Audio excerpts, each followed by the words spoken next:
Hola a todos y bienvenidos de nuevo a Historias de Terror. Sé que muchos de ustedes utilizan estos episodios para quedarse dormidos, así que, antes de que se entreguen al sueño, me encantaría que dejaran un comentario diciéndome desde dónde están escuchando en el mundo. Además, no olviden darle me gusta y suscribirse si están disfrutando de los episodios. Gracias por estar aquí.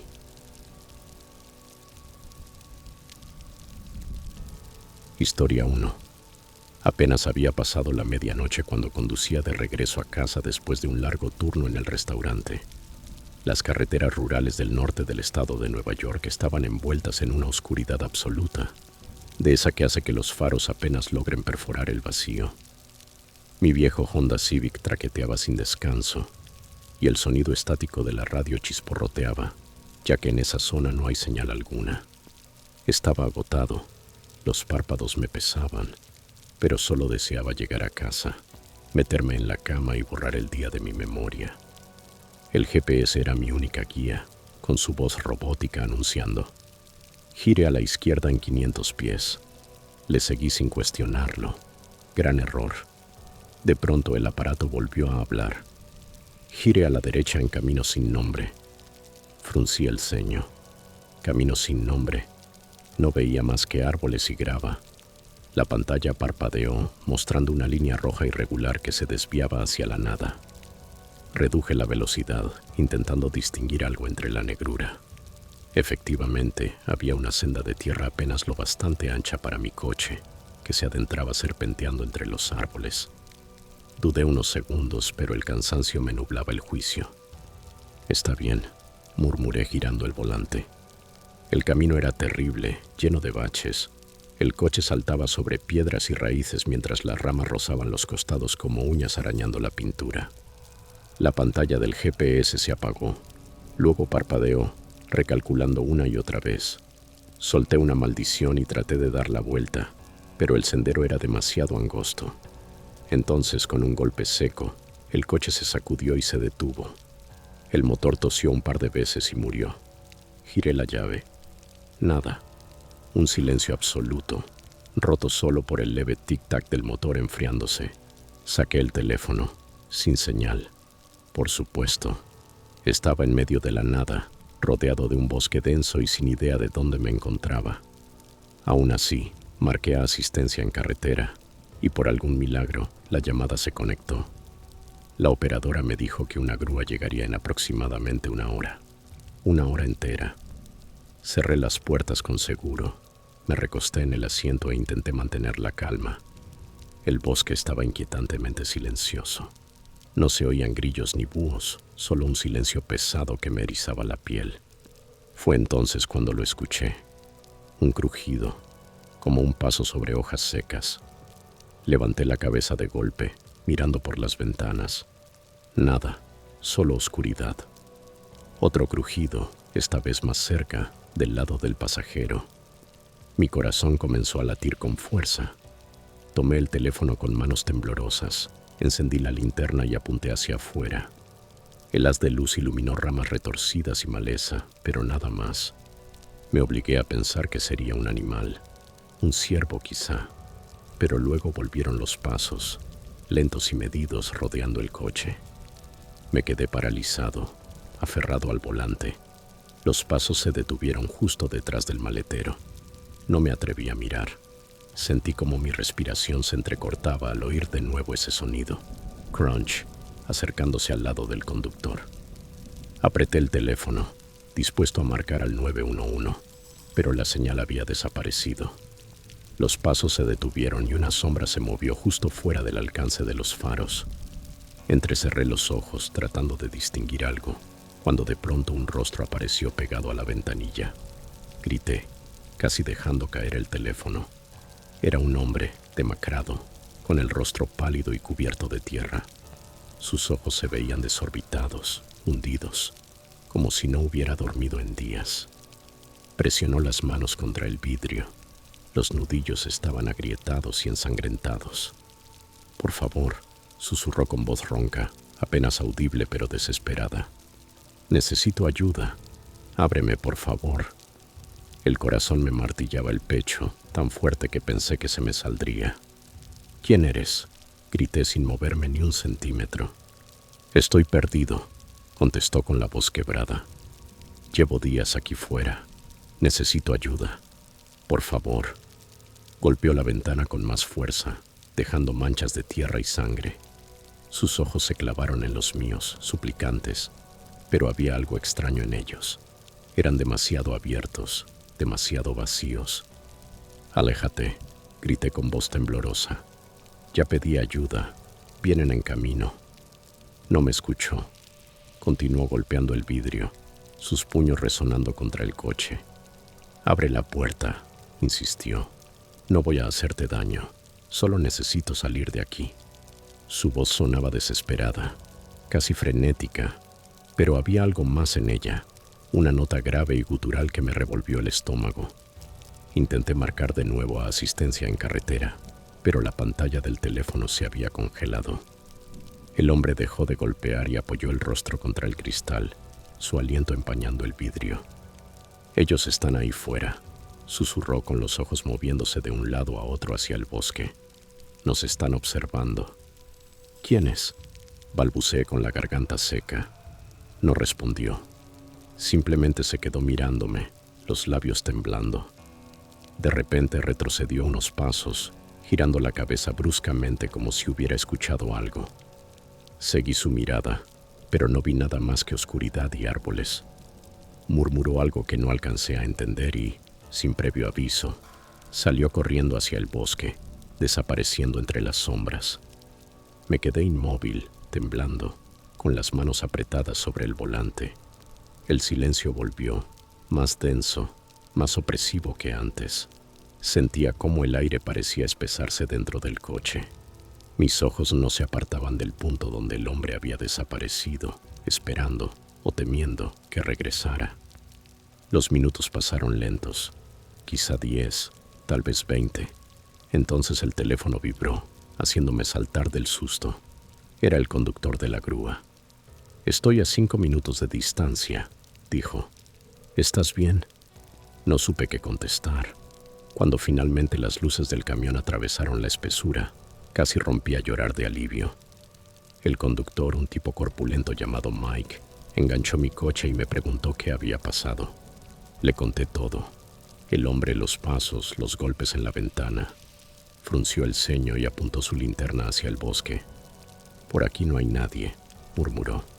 «¿Seguro que viste a alguien?» Asentí, aunque una duda helada empezó a crecer dentro de mí. ¿Y si lo había imaginado todo? Miré las ventanas del coche. Las manchas de tierra y sangre habían desaparecido, como si nunca hubieran existido. Mike remolcó mi coche hasta el taller y alguien me llevó de regreso a casa. Esa noche no dormí.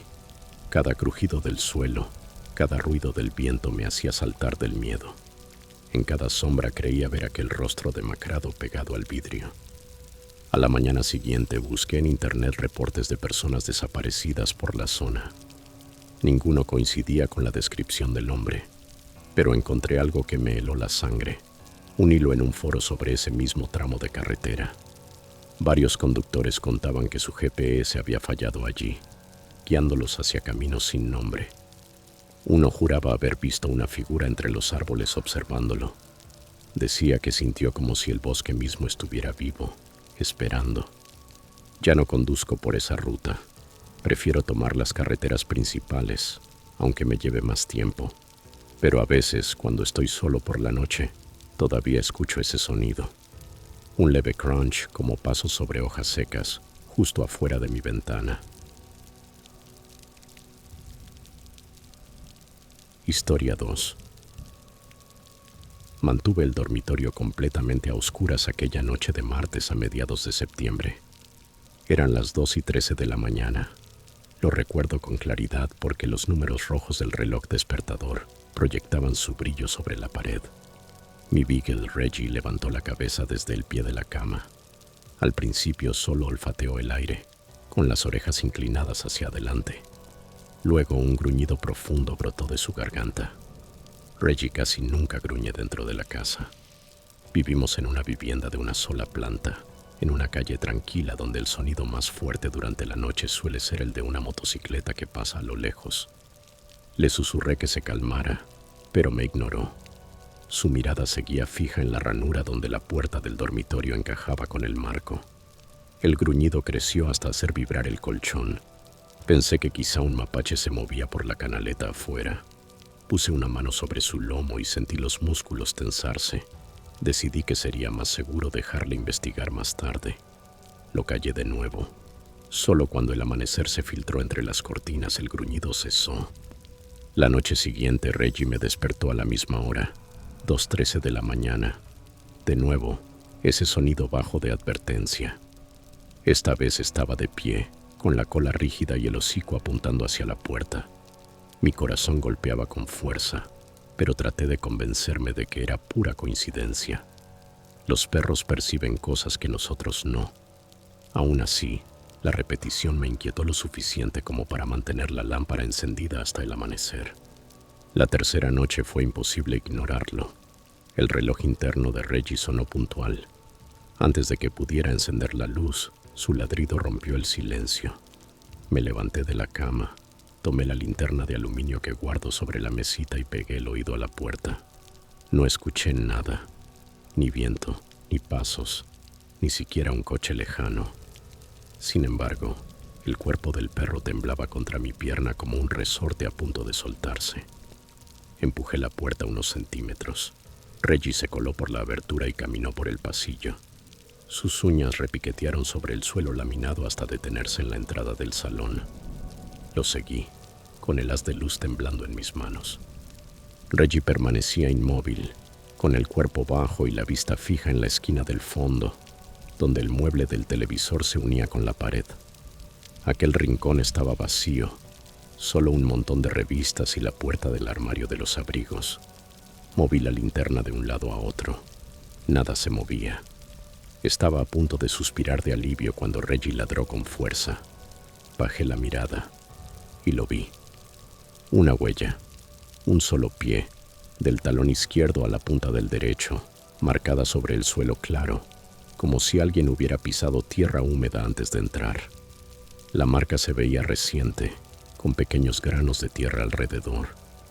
La adrenalina me recorrió el cuerpo. Retrocedí hacia el pasillo sin apartar la luz de la huella. Nada tenía sentido. Todas las ventanas estaban cerradas con seguro. La puerta corrediza tenía una barra en el riel. Tomé a Reggie, corrimos de vuelta al dormitorio, cerré la puerta y atranqué el pomo con una silla. Luego marqué el 911. Era la primera vez que llamaba a la policía. Mi voz temblaba mientras explicaba que podría haber un intruso dentro de la casa. La operadora me pidió que permaneciera en la habitación, que no colgara y esperara a los oficiales. Pasaron 10 minutos eternos, rotos solo por los gemidos de Reggie y mi respiración. Cuando los agentes llegaron, se identificaron antes de registrar cada habitación. Oí puertas de armario golpeando, la trampilla del ático abrirse, la luz del garaje encenderse. Finalmente llamaron a mi puerta. Quité la silla y entraron 2 patrulleros. Uno examinó la huella, el otro me hizo preguntas. No hallaron señales de entrada forzada. Recogieron una muestra de la tierra en una bolsa y revisaron el perímetro, pero no encontraron huellas similares fuera. Reggie no se despegaba de mí.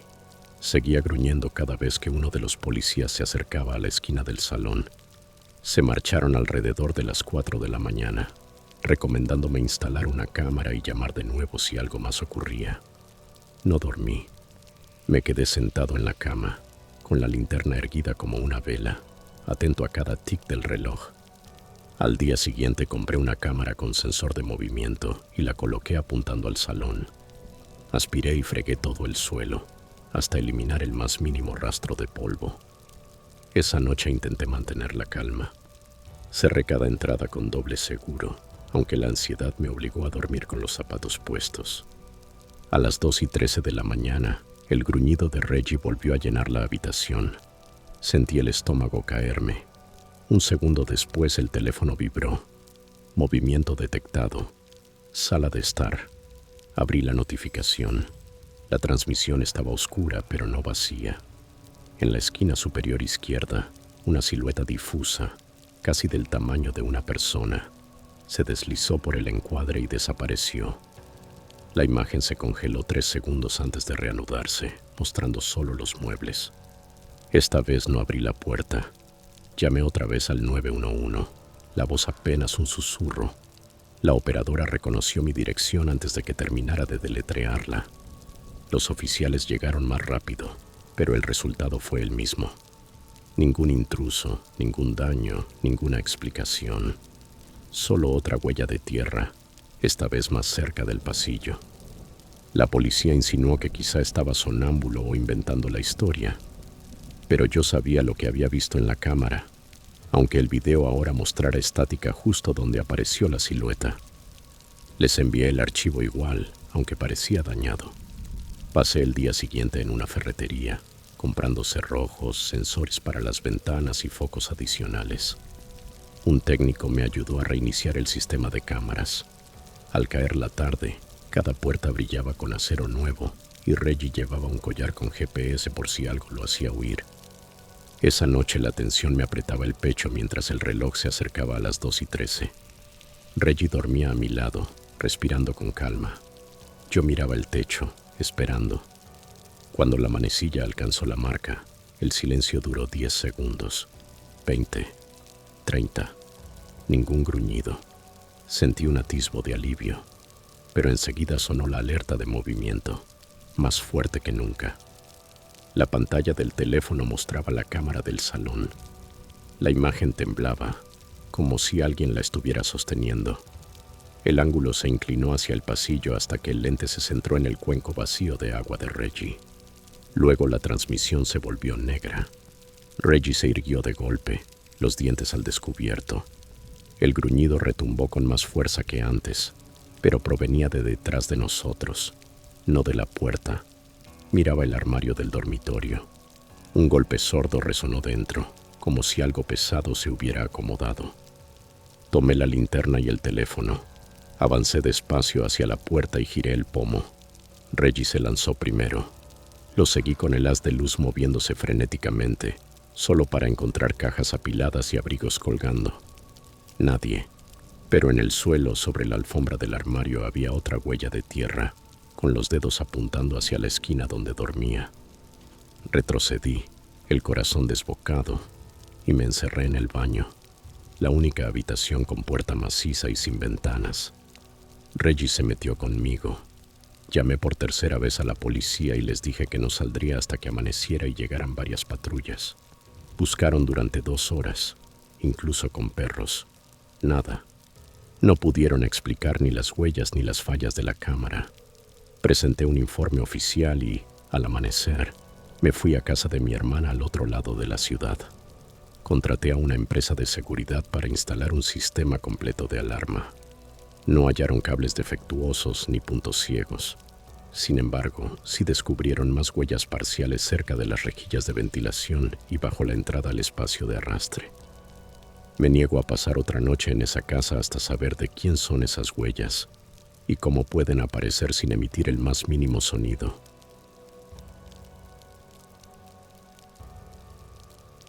Historia 3. Vivo solo en una pequeña casa alquilada a las afueras del pueblo, lo bastante cerca de la carretera como para que las luces de los coches iluminen las paredes de mi habitación por las noches. Mi rutina es sencilla. Trabajo en el turno nocturno de un supermercado. Regreso a casa después de las 11. Recaliento la cena y me duermo con la televisión murmurando de fondo. Nada interesante suele ocurrir aquí. Por eso el primer mensaje me llamó la atención. Llegó exactamente a medianoche del miércoles pasado. Número desconocido. Tu paquete ha sido entregado en el porche delantero. Me incorporé en la cama. No había pedido nada. Aún así abrí la puerta principal. El porche estaba vacío, salvo por el felpudo y algunas hojas secas. Pensé que sería un mensaje equivocado. Cerré con llave y volví a la cama. La noche siguiente recibí otro mensaje, a la misma hora. Paquete entregado. La curiosidad me llevó a salir otra vez. Nada. Borré el texto y me obligué a olvidarlo. La tercera noche el mensaje cambió. Paquete entregado debajo de tu cama. Se me heló la piel al leerlo. Tomé la linterna del cajón de la cocina y la apunté bajo el marco de la cama. Solo había polvo y un calcetín perdido. No había ningún paquete, pero el sueño ya era imposible. Mantuve la linterna a mi lado hasta el amanecer. La cuarta noche el mensaje llegó mientras me cepillaba los dientes tras volver del trabajo. Paquete entregado en tu armario. Sentí como el pulso me retumbaba en los oídos. Caminé hasta el dormitorio, abrí la puerta del armario y vi la misma fila desigual de ropa colgada. Toqué cada percha, revisé los zapatos, los rincones. Nada, pero cuando retrocedí el teléfono volvió a vibrar. Gracias por comprobarlo. Golpeé el móvil contra el tocador y me senté en la cama, respirando agitadamente. A partir de ese momento instalé una cámara de movimiento barata apuntando a los escalones del porche. Quería pruebas, o al menos un rostro que ponerle a la broma. También empecé a dormir con un pequeño martillo al alcance de la mano. Me hacía sentir menos indefenso. La quinta noche, un sábado, intenté mantenerme despierto, navegando en el portátil mientras esperaba. A las 11:58 de la noche, escuché el pestillo de la puerta principal girar, seguido de un largo y lento chirrido. La puerta se estaba abriendo. Se me secó la garganta. Apagué la lámpara y presté oído. Un solo paso sobre el suelo de madera, y luego silencio. Apreté el martillo con el corazón desbocado y avancé por el pasillo. En el salón no había nadie. La puerta estaba entreabierta, dejando entrar una corriente fría. La cerré, eché el cerrojo y revisé cada ventana, cada habitación. Nada. De regreso en el dormitorio, la pantalla del teléfono se iluminó. Mira afuera. Las manos me temblaban. Dudé entre llamar al 911 o enfrentarme a quien fuera que me estuviera atormentando. En contra del sentido común, volví a abrir la puerta y salí al porche. Una figura se apoyaba en la barandilla, medio oculta por una columna. Se movió hacia la luz del farol de la calle y una sonrisa conocida se dibujó en su rostro. «Sorpresa», dijo riendo entre dientes. Era Nicolás, mi amigo de la infancia del viejo vecindario. No lo veía desde hacía casi 10 años. Perdimos el contacto tras el instituto, cuando se marchó repentinamente del pueblo después de enfrentar unos cargos menores por robo. Bajé el martillo, pero no lo solté. «¿Qué haces aquí?», pregunté con voz tensa. Encogió los hombros. «Quería saludarte. Pensé que un simple golpe en la puerta no llamaría tu atención». Lo observé fijamente. «Fuiste tú quien mandó los mensajes». Él rió balanceándose sobre los talones. Sí, me pareció gracioso. No había nada divertido en lo que había vivido esa semana. Le pregunté cómo había conseguido mi número, cómo sabía dónde vivía y por qué pensó que asustarme era buena idea. Nicolás evitó responder, esquivando cada pregunta con un leve movimiento de cabeza. Olía a cerveza barata y humo. Entonces me vino un pensamiento. La cámara lo grabaría esa noche, sí. Pero ¿y las anteriores? Había estado dentro de la casa sin que me diera cuenta. Recordé los mensajes, debajo de la cama, en el armario. ¿Estuviste alguna vez dentro?, pregunté. La sonrisa se borró de su cara. Miró por encima de mi hombro, hacia la oscuridad del interior. «Siempre fuiste de sueño pesado», murmuró. El miedo me apretó el pecho. Apreté con más fuerza el martillo. «Lárgate de mi porche». Levantó las manos fingiendo rendirse. Está bien, no hay daño hecho. Solo quería ponerme al día». Di un paso adelante, obligándolo a retroceder hacia los escalones. Seguía sonriendo, pero en su mirada había una frialdad desconocida. A medio camino se detuvo. «Mira tu teléfono», dijo en voz baja y se perdió entre las sombras. Escuché hasta que sus pasos se desvanecieron calle abajo. Luego cerré con llave todas las cerraduras y atranqué la puerta con una silla. Llamé a la policía y expliqué que alguien había entrado en mi propiedad sin permiso. Los agentes llegaron en menos de 10 minutos. Revisaron el jardín y consultaron la grabación de la cámara. En el video se veía a Nicolás subir al porche a las 11:58. abrir la puerta y quedarse quieto en el marco durante 6 segundos antes de retroceder. Suficiente para una denuncia por allanamiento, dijeron, pero no para arresto a menos que yo quisiera presentar cargos. Firmé los documentos, registraron el informe y prometieron patrullar la zona. Después de que se fueron intenté dormir, el martillo aún junto a la almohada. A las 3:07 de la mañana, el teléfono vibró una vez más. Entrega final completada. Nada más. Sin dirección, sin explicación. Solo esas 3 palabras. Sentí un vuelco en el estómago. Revisé los cerrojos. Miré debajo de la cama. Abrí el armario. Todo seguía igual. Cuando amaneció, el mensaje seguía ahí, como una advertencia tatuada en mi mente. Esa misma mañana cambié todas las cerraduras, instalé nuevos cerrojos y pedí la instalación de un sistema de seguridad.